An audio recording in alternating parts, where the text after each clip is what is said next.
Bueno, seguimos con las entrevistas. Estamos con el pastor Remoti, supervisor nacional de la Iglesia de Dios. Es un privilegio poder tenerlo con nosotros y poder charlar un rato. Muchas gracias, Uciel. Gracias por este espacio y también a todos los que están seguramente compartiendo y van a compartir, digamos, esta entrevista. Pastor, ¿cuántas iglesias más o menos o regiones comprende lo que está supervisando? La Iglesia de Dios en Argentina tiene 10 regiones. Las 10 regiones están distribuidas del norte al sur.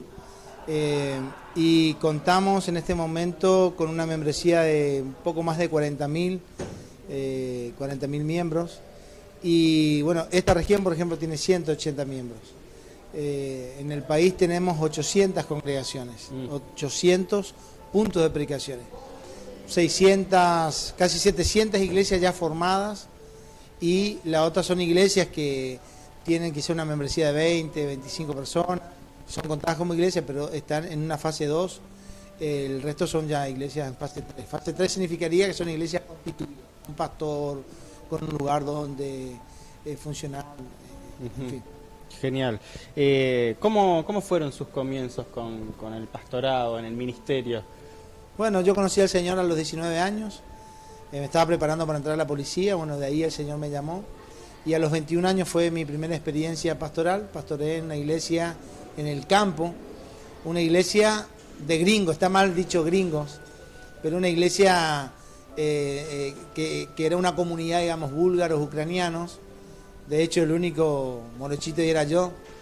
Se sentaban los hombres por un lado, las mujeres por el otro lado, tenían ese contexto litúrgico europeo.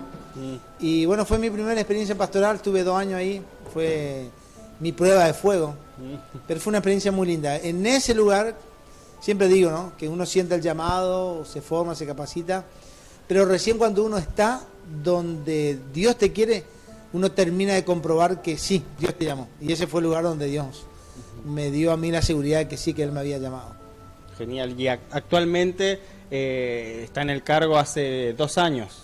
Estoy en la función, estamos hace un año y 4 meses. Un año y 4 meses, sí. Y desde tu perspectiva, ¿cómo tomaste la iglesia?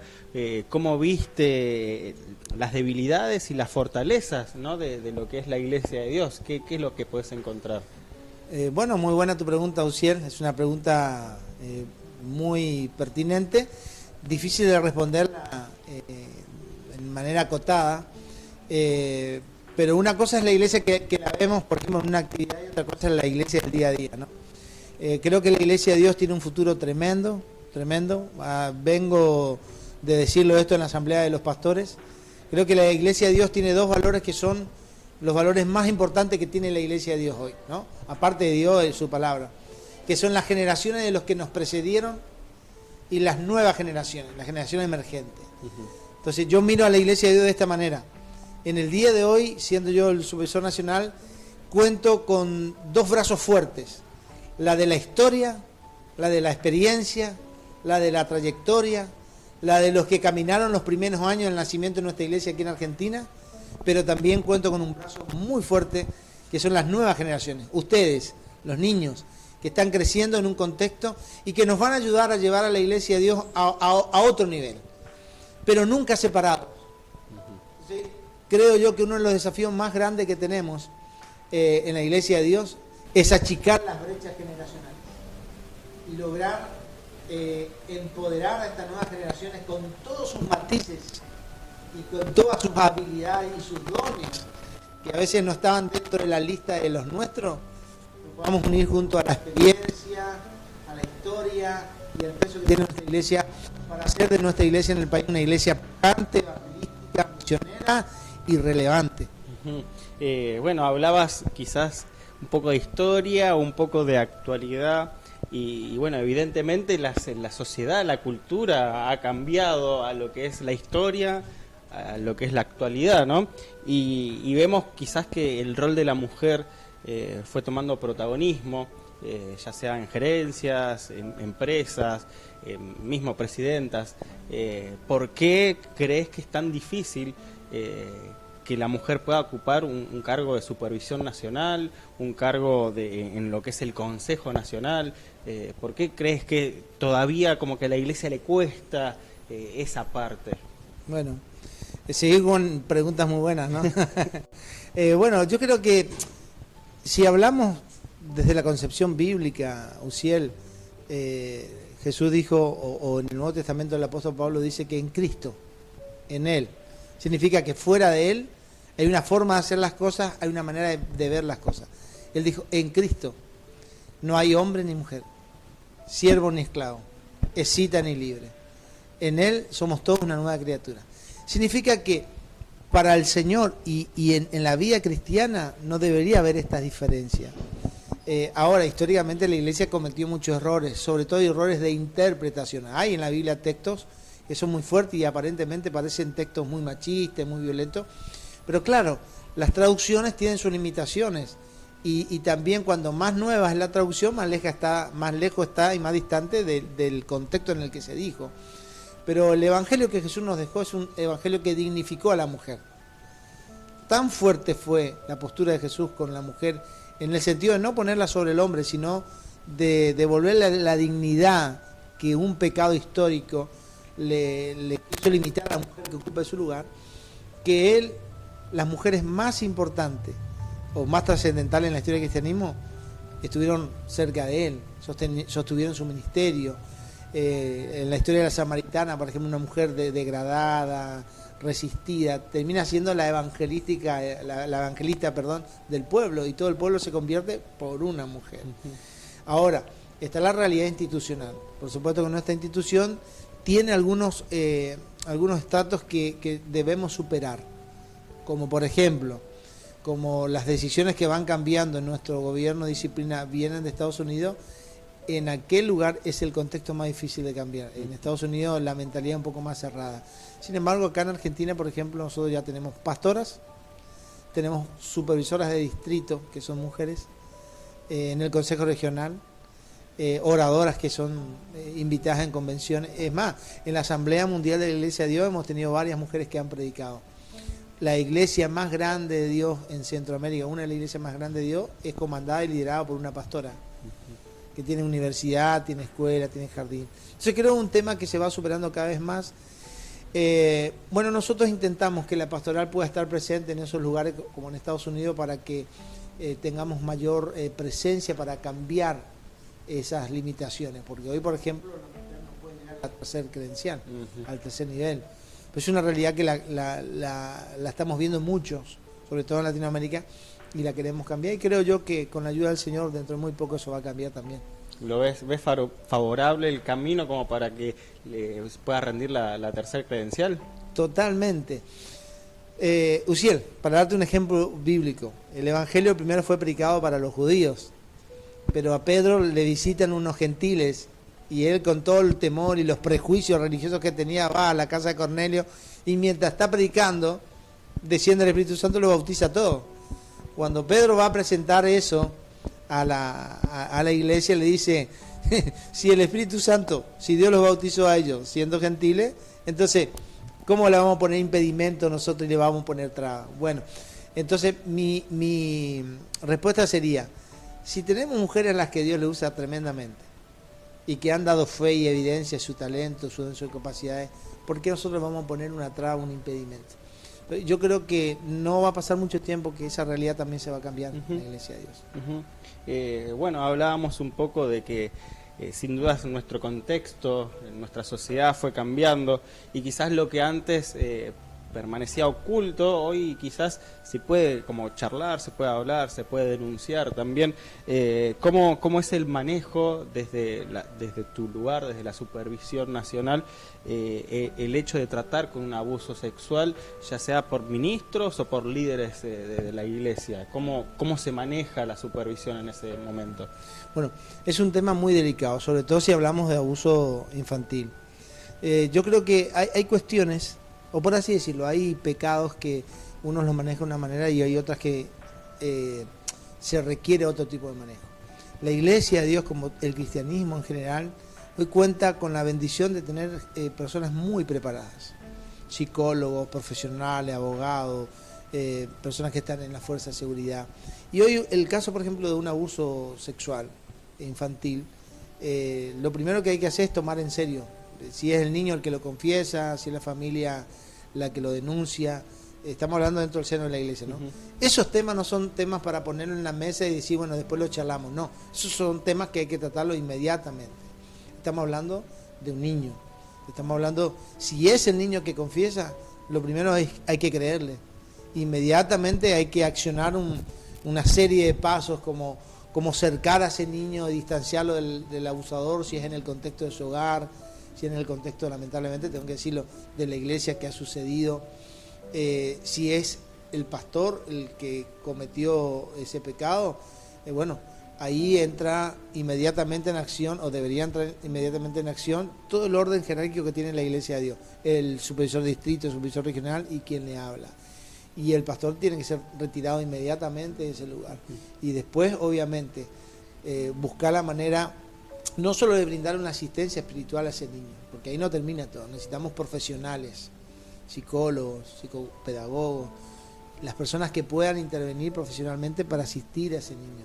Y lógicamente, y aunque sea un tema muy doloroso e incómodo, hay una justicia y hay que apelar a la justicia, por más doloroso que sea.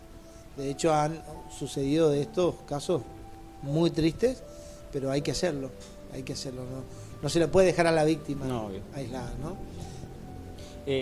Me comentabas recién de una ayuda integral, ¿no? La ayuda espiritual, la ayuda psicológica también.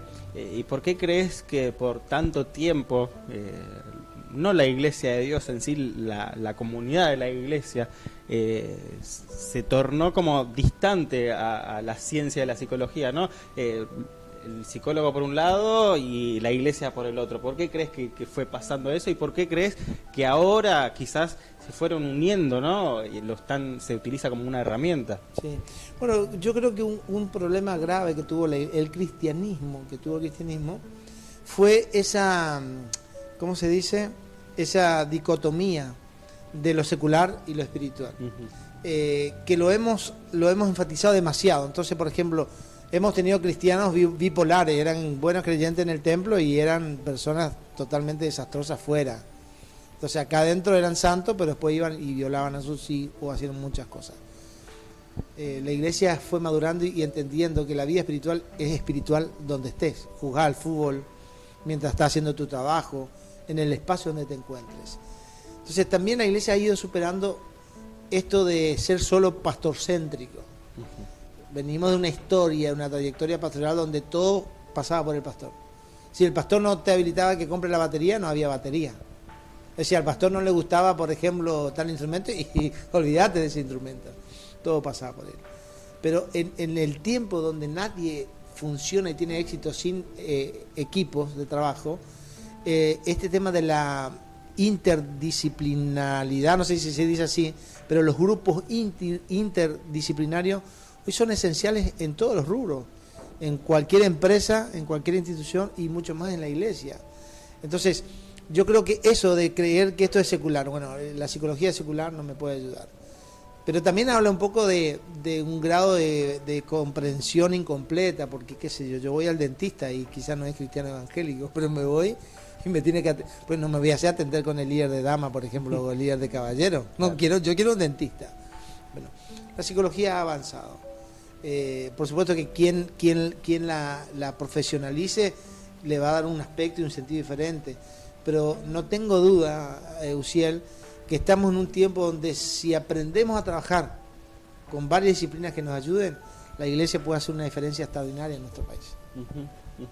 Qué interesante lo que comentás, porque también no ayuda a los pastores también el tema de ser tratados integralmente, ¿no? De lo espiritual, la parte psicológica, y bueno, esto lo vemos a lo largo del tiempo, cómo fue cambiando esto, ¿no? Y yo puedo notar, o leía las otras veces, que se hablaba mucho quizás también del abuso de poder, desde los púlpitos, desde el miedo, ¿no? ¿Cómo ves esta transición de salir de la prédica del miedo, de que si no hago tal cosa, Dios viene y me castiga? ¿Cómo ves eso? Sí. Bueno, creo que la experiencia personal con Dios del que predica o del pastor Uziel es muy importante, porque yo conocí al Señor en una iglesia que en ese momento era muy diferente, muy atípica a todas las iglesias de Dios. Y conocí obviamente a Dios a través de un pastor que predicaba del amor de Dios, que decía las cosas que tenías que decir, pero el énfasis principal estaba en el amor de Dios. Y en realidad el mensaje del Evangelio es este, Juan 3:16, de tal manera amó Dios al mundo que ha entregado a su Hijo unigénito para que todo aquel que en él crea no se pierda, sino que tenga vida eterna. Nosotros hemos hecho a la inversa, hemos predicado un evangelio de condena. Si ustedes no se arrepienten, se van al infierno. Pero el verso siguiente del verso 16, que lo cité recién, dice, el que no creyó ya está condenado. Entonces, vamos a suponer, yo soy un ladrón, vos sos el pastor. Yo vengo a la iglesia y vos me decís, vos estás condenado. ¿Para qué me decís lo que yo ya sé? Porque yo estoy condenado, porque ya estoy perdido, porque estoy viviendo una vida. El mensaje del evangelio es una invitación, no es un reproche. Vengan, ¿a quién tenemos que venir? A un Dios que fue capaz de entregar a su Hijo. ¿Para qué? Para que vos no te pierdas. Vení como estás, Jesús te ama y te va a cambiar. Y eso es lo que hace el evangelio. El evangelio es un mensaje de amor y de oportunidad. De amor, porque Dios fue tan capaz de amarnos que entregó lo que tenía que entregar por nosotros. Y de oportunidad, ¿por qué? Porque si yo le creo a ese mensaje, mi vida puede cambiar. El resto es un proceso de toda la vida. Es un proceso que no termina hoy. Yo no podría ser obispo nacional si fuese por cuestión de perfección. Es más, nadie podría ser un obispo nacional, porque no hay gente perfecta. Entonces, todos tenemos algo en nuestra vida que nos va costando un proceso de cambiar. Por supuesto que vivimos también en una sociedad donde ha perdido todos los valores, pero si queremos ganar esta sociedad no la podemos ganar con un mensaje de condena, sino un mensaje de amor. En definitiva, Uziel, no soy yo el que cambia a la gente, es Jesús. El mensaje del Evangelio hace el trabajo, pero nuestra historia nos habla de un mensaje a la inversa, y hoy está cambiando de a poco.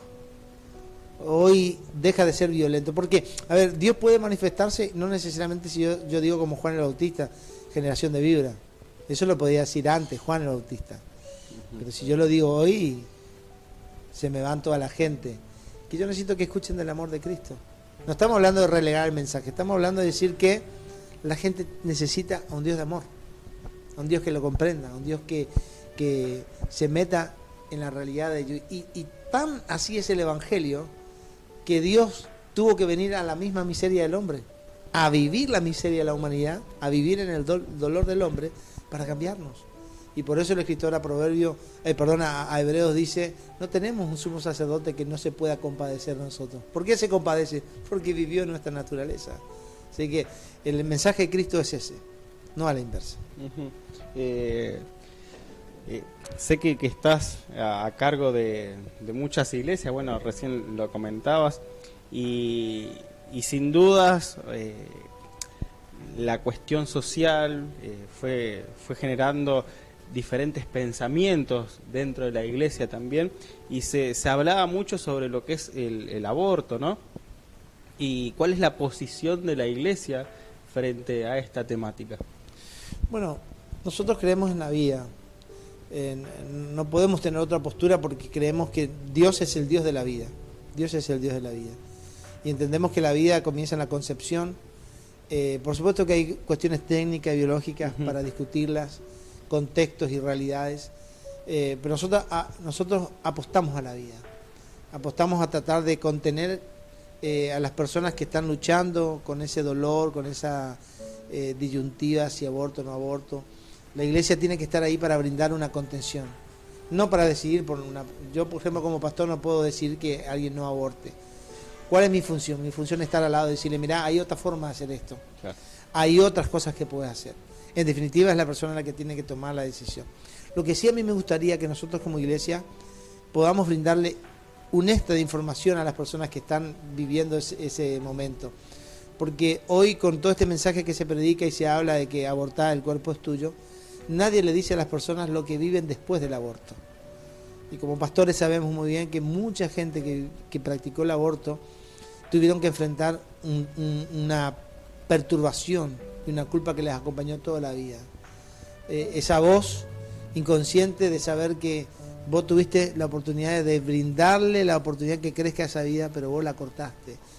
Y hay mujeres que, a menos que Cristo haya llegado a ellas, no hubiesen soportado ese flagelo en su mente y en su corazón. Entonces, no puedo decidir por nadie, no puedo decir, pero en cuanto de mí dependa, voy a tratar de acompañar a las personas. Y creo que esa debe ser la postura de la iglesia, acompañar. No juzgar ni condenar. No vamos a condenar a nadie, porque no es nuestro trabajo. Pero sí tenemos que decir que Dios es un Dios de la vida. Y la iglesia está en el mundo para acompañar al que sufre y para mostrarle que hay otro camino y hay otra solución. ¿Puede un pastor ser pastor institucionalmente y al mismo tiempo dedicarse a la política? Bueno, hay casos, hay ejemplos. Yo tengo una postura, por supuesto. Yo creo que no lo hace menos pastor por estar en la política, pero sí por una cuestión ética. Es muy difícil que un pastor pastoree la iglesia y esté en la política de lleno, porque en algún momento la pregunta sería ¿dónde se dividen las aguas? Entonces es un poco... Yo soy de los que piensan que preferiría que el pastor se tome 1 año, 2 años sabáticos de acuerdo a su función y después vuelva a pastorear su iglesia. No va a dejar de ser pastor, pero no podés manejar esas dos masas de público, al menos sin que alguien o muchos cuestionen si eso es transparente, ético o no. Genial, muy buena respuesta. Y como para ir terminando, ¿no? Recién hablabas de la importancia de la iglesia, hablaste un poco de historia también.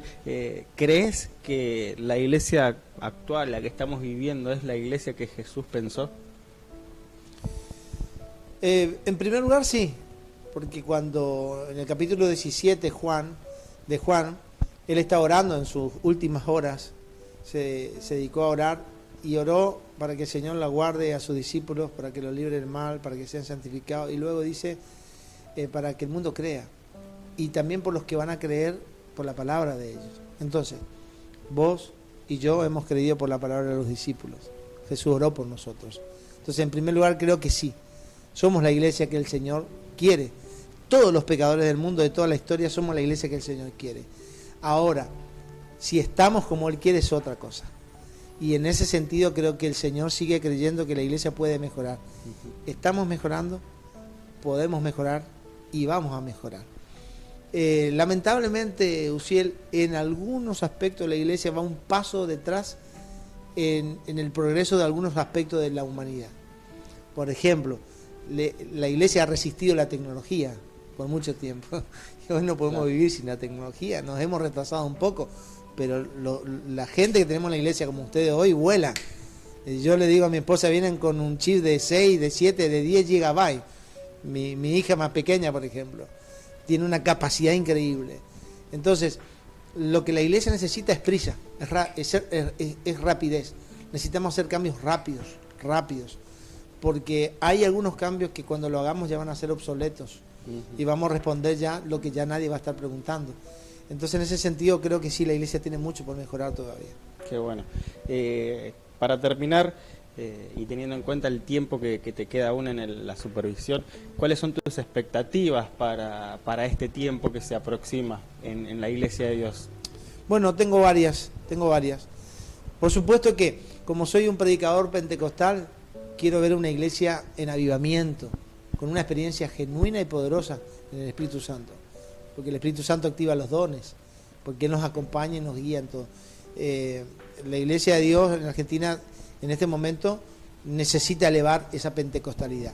En segundo lugar, creo que el liderazgo es un tema y es un aspecto que la Iglesia de Dios tiene que crecer. Ya hemos superado eso de que hablar de líderes es cuestión secular, porque antes era ese tema, uno podía hablar de liderazgo, pero la Biblia está llena de palabras de liderazgo. Habla mucho de liderazgo. Es más, de Josué, por ejemplo, el libro de Josué dice que Dios lo convirtió en un gran líder a Josué, delante de todo el pueblo. Entonces, la iglesia tiene que elevar su nivel de liderazgo. Y de eso también tenemos mucho que aprender. No solo de líderes cristianos. Hay mucha gente que no profesa el evangelio o el cristianismo, pero como líderes tienen mucho para enseñarnos. Alguien podrá decir, y seguramente si algún pastor o algún hermano de años mira esta entrevista, va a decir, pero ¿con qué salió esto? Bueno, ¿cómo borramos el capítulo 17 de Éxodo cuando Jetro, que era el suegro de Moisés, un hombre idólatra, pagano, le dio lecciones de liderazgo, de trabajo en equipo y de interdisciplinaridad en la hora de administrar a la gente. Qué sé yo, vos estudiás periodismo y no todos los que te enseñan son cristianos. El que es contador va a la facultad y tiene mucha gente que no conoce a Dios, pero le enseña técnicas de liderazgo que son importantes. La iglesia tiene que elevar el nivel de liderazgo.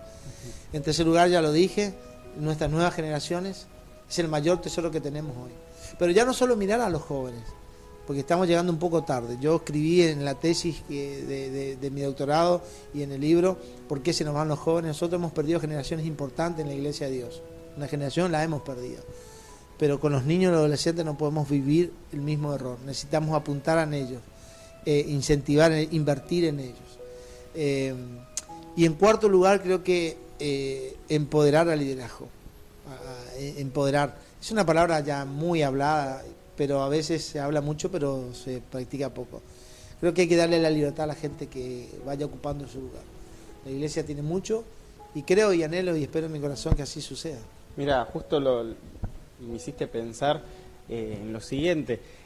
Durante pandemia, en las cuarentenas, vivimos quizás algunas cuarentenas muy cerradas, y la iglesia se fue a las redes, se fue a Zoom, se fue a Instagram, Facebook.